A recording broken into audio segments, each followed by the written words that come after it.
الحمدللہ اب آج کی تراویح میں 12واں پارہ تلاوت کیا جائے گا اور یہ سورہ ہود ہے۔ اس میں اللہ تبارک تعالیٰ نے فرمایا ہے وَمَا مِن دَابَّةٍ فِي الْأَرْضِ إِلَّا عَلَى اللَّهِ رِزْقُهَا وَيَعْلَمُ مُسْتَوْدَهَا وَمُسْتَقَرَّهَا وَمُسْتَوْدَهَا كُلٌّ فِي كِتَابٍ مُبِينٍ۔ اس طریقے سے اللہ تبارک تعالیٰ نے فرمایا کہ زمین پر جتنے جاندار چلتے ہیں ان کا رزق اللہ کے ذمے ہے، وہ جانتا ہے کہ ان کا ٹھکانہ کیا ہے اور سونپے جانے کی جگہ کیا ہے۔ وہی ہے جس نے 6 دنوں میں آسمان کو پیدا فرمایا ہے اور یہ سب ایک کتاب میں درج ہے۔ تو اللہ تبارک تعالیٰ فرماتا ہے وہی پروردگار ہے جس نے 6 دنوں میں آسمان و زمین کو پیدا کیا ہے۔ اس سے قبل اس کا عرش پانی پر تھا تاکہ وہ لوگوں کو آزمائے کہ کون اچھے عمل کرتا ہے۔ مرنے کے بعد دوبارہ اٹھانے کے لیے اٹھائے جانے پر لوگ بول اٹھتے ہیں کہ یہ سری جادو ہے، لاؤ ہمیں دلیل دو کہ واقعتاً جو ہے کیسے اٹھایا جاتا ہے۔ اللہ تبارک تعالیٰ کا یہ طریقہ رہا ہے کہ ہمیشہ اس قسم کے اعتراضات کو ان کے اعتراضات پر چھوڑ کر کے نبی کو صبر کرنے اور جو ہے مکمل طور سے انہیں سکوت اختیار کرنے کے لیے کہا ہے، کیونکہ اللہ نے مختلف مثالیں قرآن کریم میں دی ہیں کہ مرنے کے بعد دوبارہ زندہ کرنا اس کے لیے آسان ہے اور مردہ زمین کو کیسے انتظار کرتا ہے۔ تو اس طریقے سے ان لوگوں نے کہا کہ نہیں، ہمیں تو کوئی ایسی دلیل چاہیے کہ ہم جو ہے مکمل بے دلیل ہو جائیں۔ تو اللہ نے کہا هل اتى على الانسان حين من الدهر لم يكن شيئا مذكورا، کیا انسان پر ایسا زمانہ نہیں گزرا کہ کوئی قابل قدر چیز ہی نہیں تھا؟ بتاؤ اس دنیا میں آنے سے پہلے تم کہاں تھے؟ جب تم اتنا نہیں بتلا سکتے جو تم پر گزرا ہے اور جو تم مکمل طور سے جانتے ہو، تو پھر آخرت کے بارے میں کیوں باتیں بناتے ہو؟ تو اس طریقے سے اللہ تبارک تعالیٰ یہاں پر فرماتا ہے کہ دیکھو ناشکری لوگ کرنے لگتے ہیں تو اے نبی صلی اللہ علیہ وسلم آپ صبر کیجئے۔ فرمایا جا رہا ہے جو وحی کی جا رہی ہے اس کو جوں کا توں پہنچا دیجئے، ان کی باتوں سے دل تنگ نہ ہو۔ فرمایا جا رہا ہے کہ لوگ کہتے ہیں کہ نبی کے پاس خزانہ کیوں نہیں ہے، فرشتے کیوں نہیں آتے ہیں، اور یہ کتاب پیغمبر نے خود گھڑ لی ہے۔ اچھا، اگر واقعتاً وہ اپنے بیان میں سچے ہو تو اس جیسی 10 صورتیں بنا لاؤ، تم جس کی چاہو مدد لے سکتے ہو۔ قرآن کریم میں بار بار اس طرح سے فرمایا گیا ہے فَأْتُوا بِسُورَةٍ مِّن مِّثْلِهِ، ایسی ہی جو ہے صورتیں بنا کر لاؤ، ایسی آیتیں بنا کر لاؤ۔ لیکن اس زمانے میں اہل کتاب جو بڑے بڑے جو علماء بھی تھے وہ بیٹھ کر سر جوڑ کر کے، لیکن ایسی ہدایت والی کتاب، ایسی رحمت والی کتاب، ایسی دنیا اور آخرت کو بتلانے، اس کی کامیابی بتلانے والی کتاب کوئی بنا کر نہیں لا سکا، اور آج تک کہ یہ اللہ تبارک تعالیٰ کا جو چیلنج ہے قائم ہے، کوئی بھی اس کتاب جیسی بنا نہیں سکتا۔ وہ ظالم لوگ ہیں جنہوں نے خدا پر جھوٹ گھڑا ہے، خدا کی لعنت ہے ان لوگوں پر جو اللہ کے راستے سے روکتے ہیں، آخرت کا انکار کرتے ہیں، انہیں دوہرا عذاب دیا جائے گا۔ رہے ایمان والے جو نیک عمل کیے، اپنے رب ہی کے ہو کر کے رہے، تو یقیناً جنتی ہیں۔ کیا اندھا اور بہرا دونوں برابر ہو سکتے ہیں؟ یا اندھا اور دیکھنے والا دونوں برابر ہو سکتے ہیں، یکساں ہو سکتے ہیں؟ ہرگز نہیں، یہ دونوں یکساں نہیں ہو سکتے ہیں۔ فرمایا جا رہا ہے رکوع 3 کے اندر ایسے حالات تھے جن میں ہم نے نوح علیہ السلام کو ان کی قوم کی طرف بھیجا، انہوں نے کہا میں صاف صاف خبردار کر دینے والا ہوں، اللہ کی بندگی کرو ورنہ دردناک عذاب آئے گا۔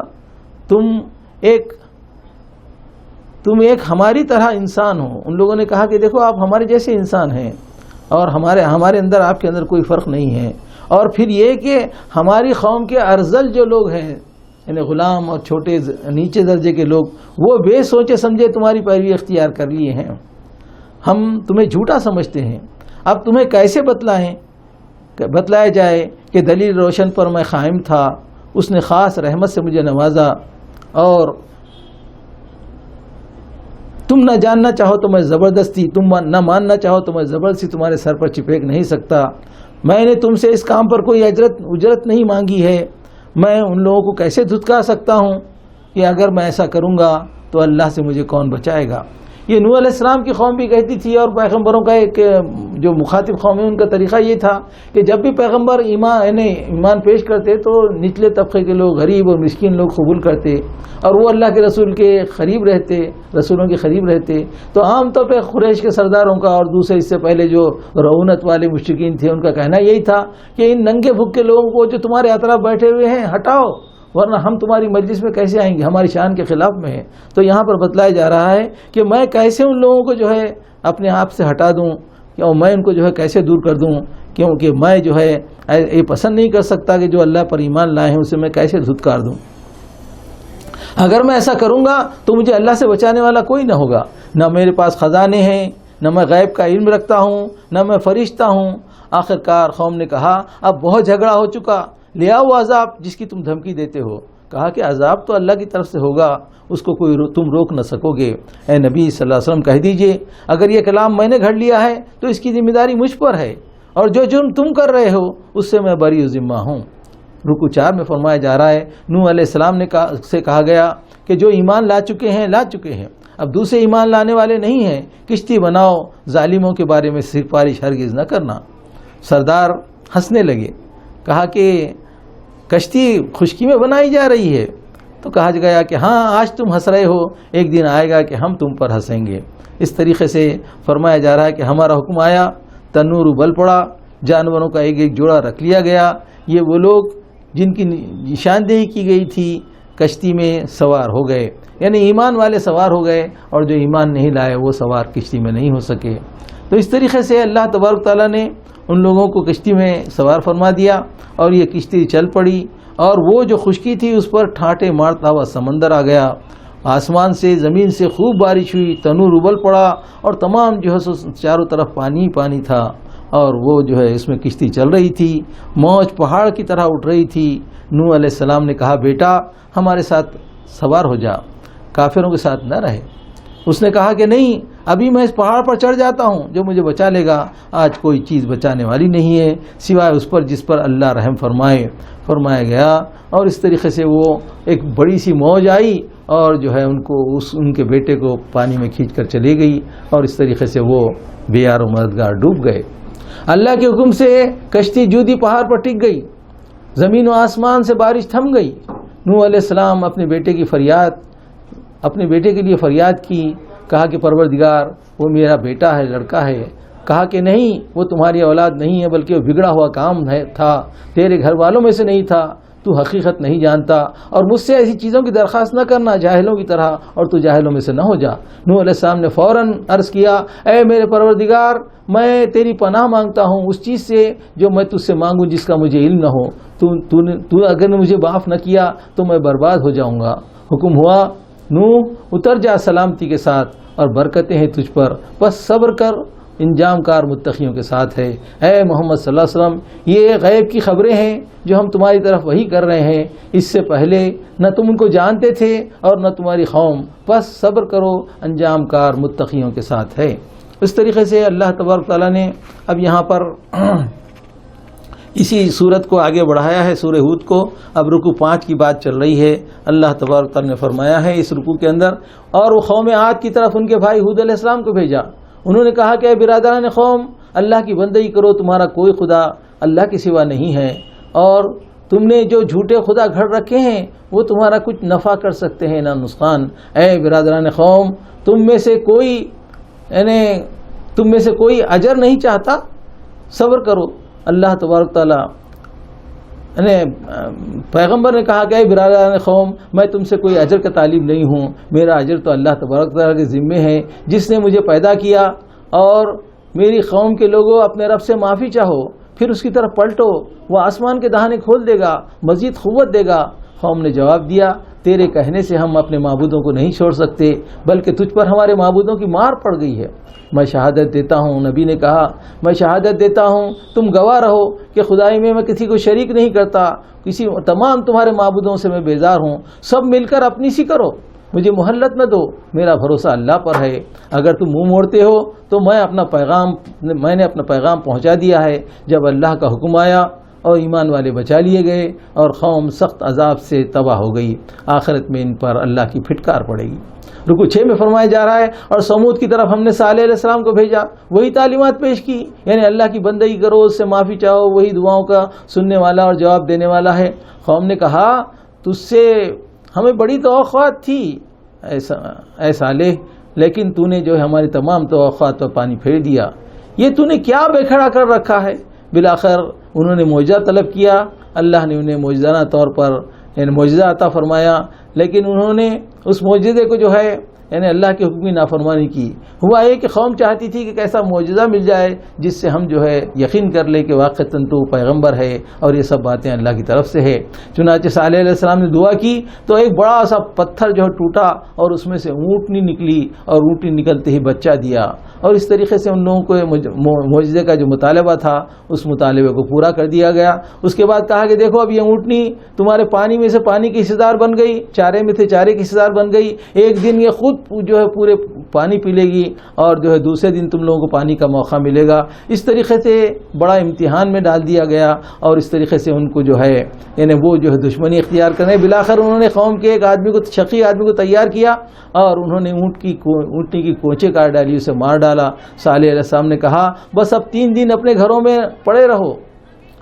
اللہ نے صالح علیہ السلام اور ایمان والوں کو بچا لیا. ایک سخت دھماکے نے ان کو دھر لیا اور بے حس و حرکت وہ پڑے رہے.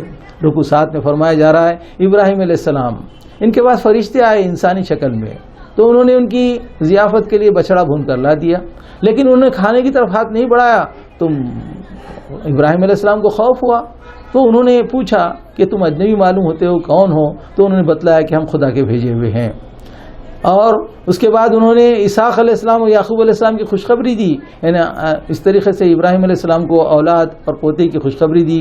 ابراہیم علیہ السلام کی بیوی ہنسی, وہ کہنے لگی کہ میں بوڑھی بانجھ, مجھے اولاد ہوگی. تو فرشتوں نے کہا اے اہل بیت, اللہ کے عنایت پر تم شک نہ کرو, بے شک اللہ تبارک تعالیٰ جو چاہتا ہے وہ دیتا ہے.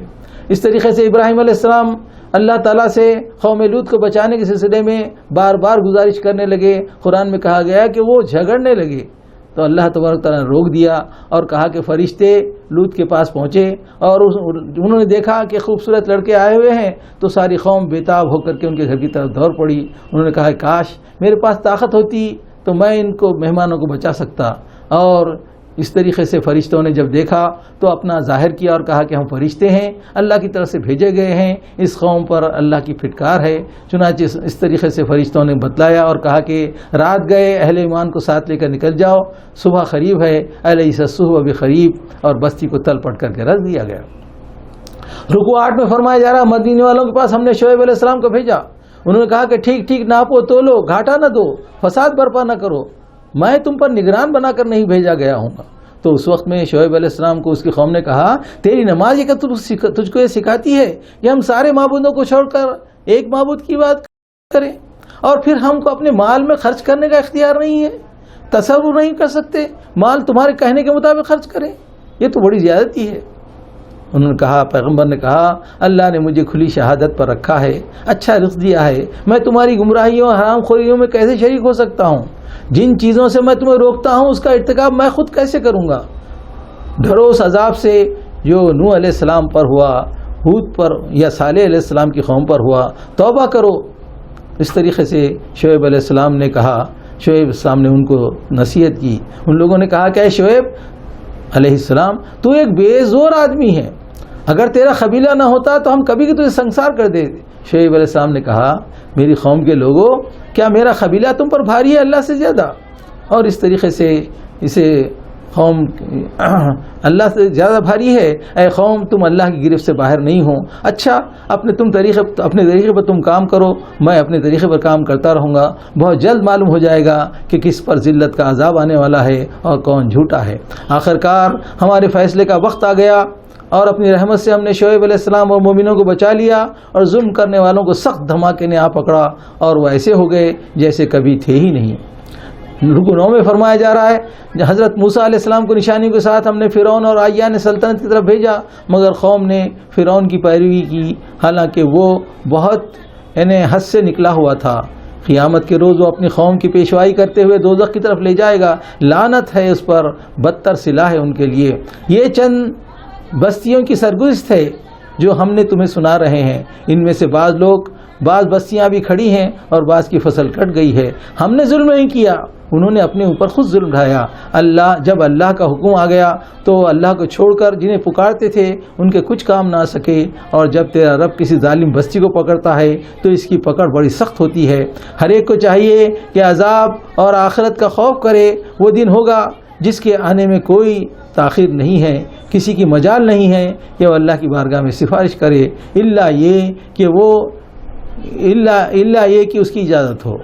فرمایا جا رہا ہے یعنی اللہ کے پاس سفارش کے لیے جو کسی کی طاقت نہیں ہے، ہاں اگر اللہ اجازت دے تو سفارش کر سکتے ہیں۔ اس دن کچھ بدبخت ہوں گے اور کچھ نیک بخت ہوں گے۔ بدبخت دوزخ میں جائیں گے جب تک کہ اللہ چاہے گا رہیں گے، اور نیک بخت جنت میں رہیں گے جب تک اللہ چاہے گا رہیں گے۔ رکوع 10 میں فرمایا جا رہا ہے ہم نے موسیٰ علیہ السلام کو کتاب دی، اس میں انہوں نے اختلاف کیا۔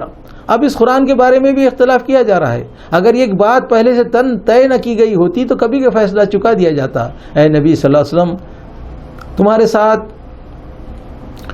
جو لوگ راہ راست پر ہیں، ثابت قدم ہیں، ان کے لیے جو حد سے تجاوز نہیں کرتے ہیں ان کے لیے دعا کرو، ورنہ ان لوگوں کو جو ان تمام چیزوں سے ہٹ کر ہیں جہنم کی لپیٹ میں آ جائیں گے اور کوئی بچانے والا نہیں پائیں گے۔ نماز قائم کرو ان دن کے دونوں سروں پر اور رات گزرنے پر، بے شک نیکیاں برائیوں کو دور کر دیتی ہیں۔ اہل خیر کیوں نہیں فساد روکتے؟ کیونکہ جب اصلاح کرنے والے لوگ موجود ہوں اور توبہ استغفار کرنے والے موجود ہوں تو بستیوں کو ناحق تباہ نہیں کیا جاتا۔ اگر وہ چاہتا تو تمام انسانوں کو ایک گروہ بنا دیتا، لیکن لوگ مختلف طریقوں پر چلتے رہیں گے۔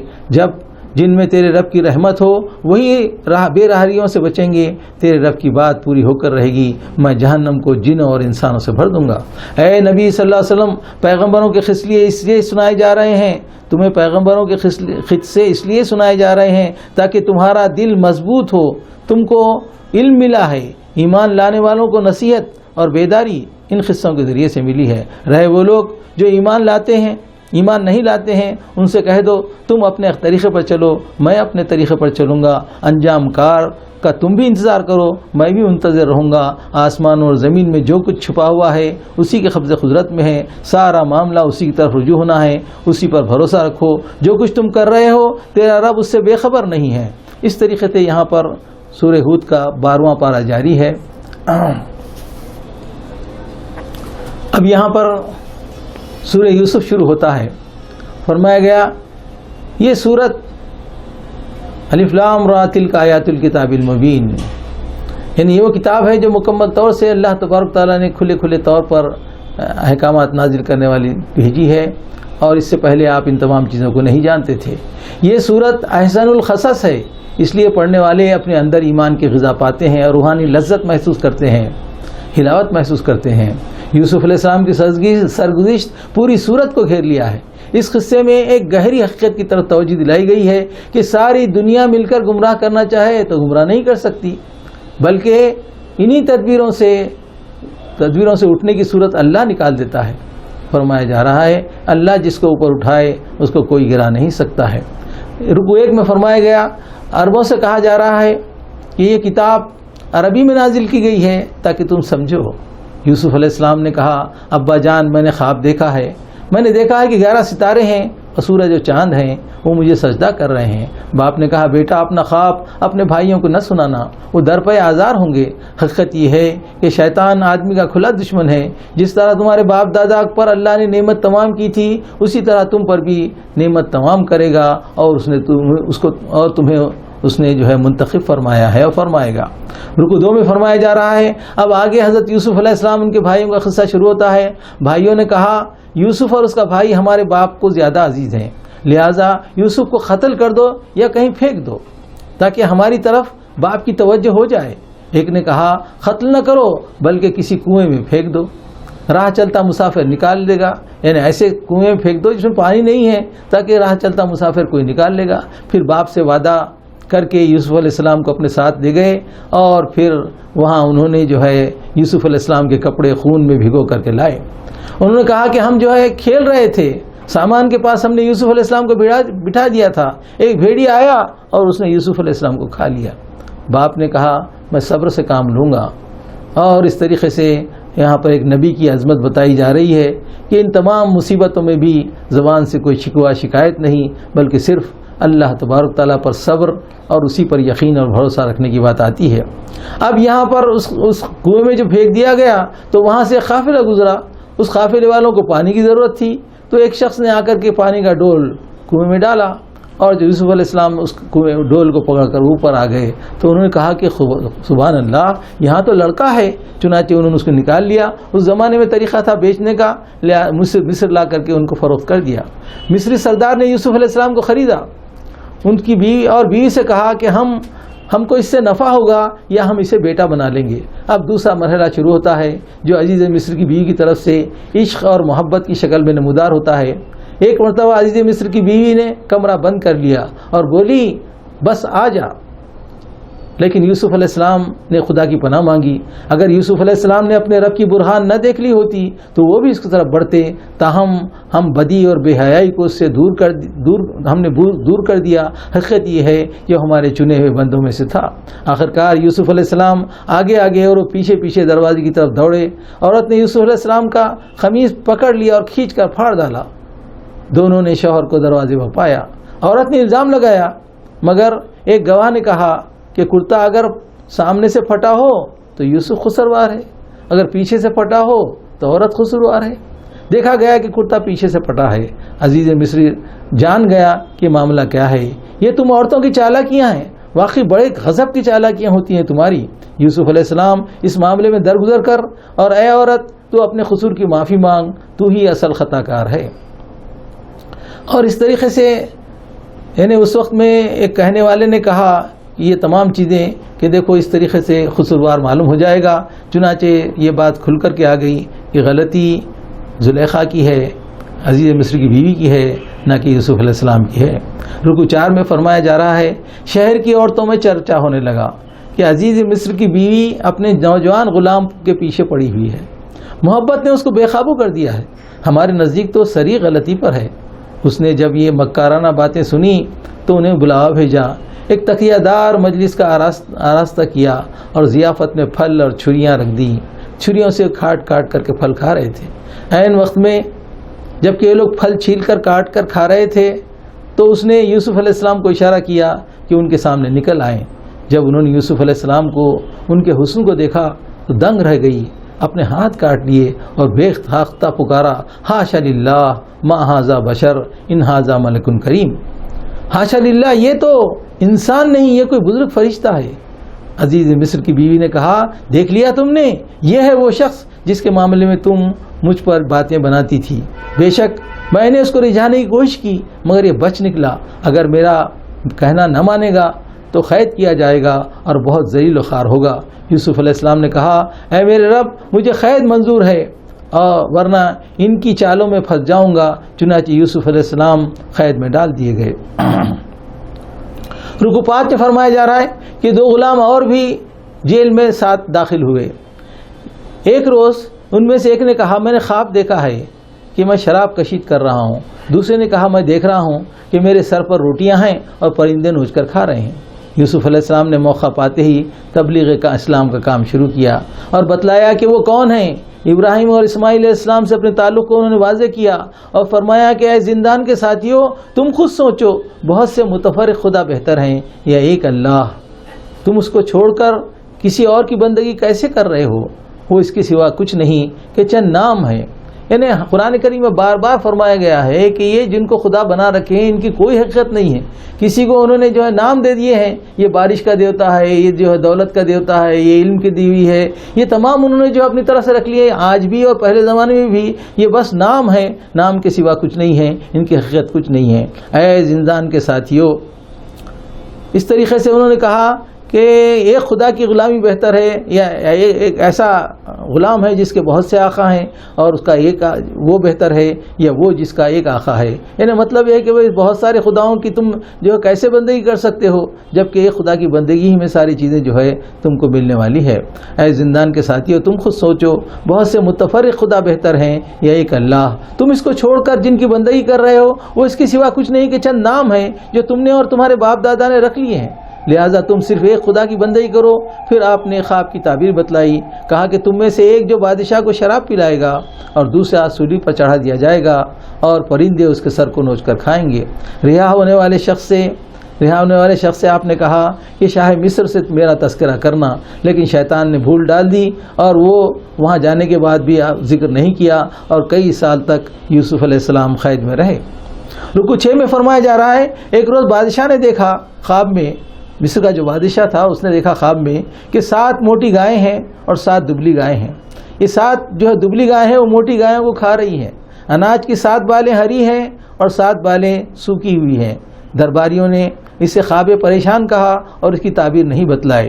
البتہ جو شخص جیل میں تھا یوسف علیہ السلام کے ساتھ، جس کو انہوں نے خوابی تعبیر بتلائی تھی کہ بادشاہ کے پاس جاؤ گے اور وہاں تم اس کو شراب پلاؤ گے اور پھر کہا تھا کہ وہاں جا کر میرا ذکر کر دینا، تو جب یہ واقعہ آیا خواب کا، تمام درباری خواب کا کوئی جو ہے نتیجہ بیان کرنے سے معذور رہے، یہ بات یعنی محل میں مشہور ہو گئی. تو ان کو یاد آیا کہ خواب کی بہترین تعبیر کرنے والے تو یوسف علیہ السلام ہیں. چنانچہ انہوں نے بادشاہ سے اجازت لی اور کہا کہ مجھے قید خانہ جانے دیجئے، میں اس خواب کی تعبیر لے کر آتا ہوں. اس طریقے سے قیدی کو یاد آیا اور اجازت لے کر کے یوسف علیہ السلام کے پاس پہنچا اور کہا کہ اے یوسف، ایھا صدیق، ایک خواب کی تعبیر بتلائیے جو ہمارے بادشاہ نے دیکھا ہے. اور پورا خواب جو ہے نا انہوں نے بتلا دیا. حضرت یوسف علیہ السلام نے تعبیر بتلائی کہ 7 برس تک لگاتار بارش ہوگی اور خوب غلہ پیدا ہوگا. آگے تھوڑا سا کھانا اور باقی بچا کر رکھنا، باقی بالیوں محفوظ رکھنا. پھر 7 برس آئیں گے جس میں سخت قحط پڑے گا، تو اس زمانے میں وہ غلہ تم کھا لینا. اور پھر اس کے بعد 1 سال ایسا آئے گا جس میں خوب بارش ہوگی اور خوب رس نچوڑو گے. یعنی اس طریقے سے وہ خواب جو دیکھا گیا تھا خواب پریشان نہیں تھا، بلکہ اللہ تبارک تعالیٰ نے یہ تمام حالات جو ہے سو ان کو بتلا دیے تھے.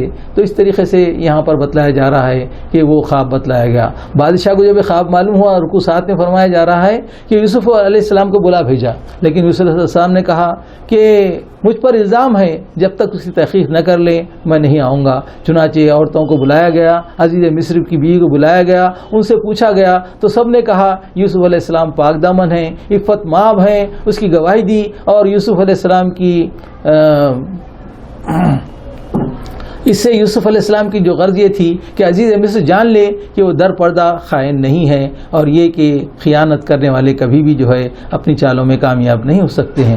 اس طریقے سے اللہ تبارک تعالیٰ نے اس صورت کے اندر یوسف علیہ السلام کے قصے کو بتلا کر کے قیامت تک کے لیے بتلایا کہ پاک دامنی وہ چیز ہے کہ جب انسان اس پر چلتا ہے تو نہ صرف یہ کہ اس کے لیے بلکہ معاشرے کے لیے بھی ایک رحمت ہوتا ہے. اور اس طریقے سے یوسف علیہ السلام کے قصے کو بتلا کر کے اللہ نے بتلایا کہ ہر زمانے میں جو معاشرہ رہا بگڑا رہا ہے وہاں پر اسی قسم کے حالات رہے ہیں. چنانچہ آج بھی ہم دیکھتے ہیں، آج بھی ہمارے معاشرے کے اندر عورتوں اور مردوں کا جو معاملہ ہے، ان کا اختلاط ہے، ان کا ملنا جلنا ہے، جس سے خرابیاں ہو رہی ہیں. اور وہی چیزیں جو آج سے سینکڑوں سال پہلے، ہزاروں سال پہلے تھی، وہی نقشہ آج بھی نظر آ رہا ہے. لہذا آج بھی اللہ تبارک تعالیٰ بتلاتا ہے کہ جو نوجوان مکمل طور سے یوسف علیہ السلام کی سیرت سے فائدہ اٹھائے گا، اس سیرت کے مطابق اپنی زندگی گزارے گا، یقیناً وہ جو ہے اللہ تبارک تعالیٰ کی رحمتوں سے بہرہ مند ہوگا.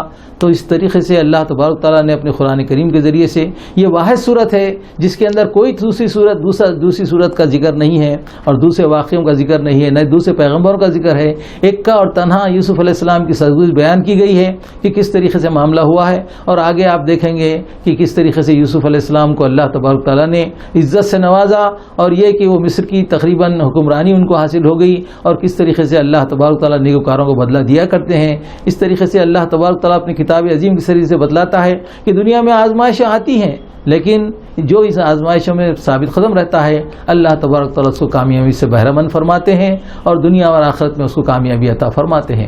تو حاضرین محترم، اس طریقے سے یوسف علیہ السلام کا قصہ قیامت تک کے لیے نوجوانوں کے لیے رہنمائی کرنے والا ہوگا کہ پاک بازی کس طریقے سے اللہ تبارک تعالیٰ کی پسندیدہ ہے، اور اس طریقے سے اللہ تبارک تعالیٰ اس کو محفوظ رکھتا ہے، اور وہی محفوظ و پاک باز ہے، اور وہی دنیا اور آخرت میں کامیابی حاصل کر سکتا ہے. تو اس طریقے سے اللہ تبارک تعالیٰ اپنی قرآن پاک کے ذریعے سے نصیحتیں کرتے آ رہے ہیں. لہذا ہمیں چاہیے کہ ان آیات کو پڑھیں، ان کے مطالب سمجھیں اور اپنی زندگیوں میں پاک بازی بھی لائیں، خدا سے ڈرتے رہیں. یہ دنیا کی مختصر زندگی میں اگر ہم نے خدا کو راضی کر لیا تو یقیناً ہماری زندگی کامیاب ہوگی اور ہم آخرت میں سرخرو ہوں گے، اللہ کی جنت میں داخل ہوں گے. وآخر دعوانا ان الحمد للہ رب العالمین.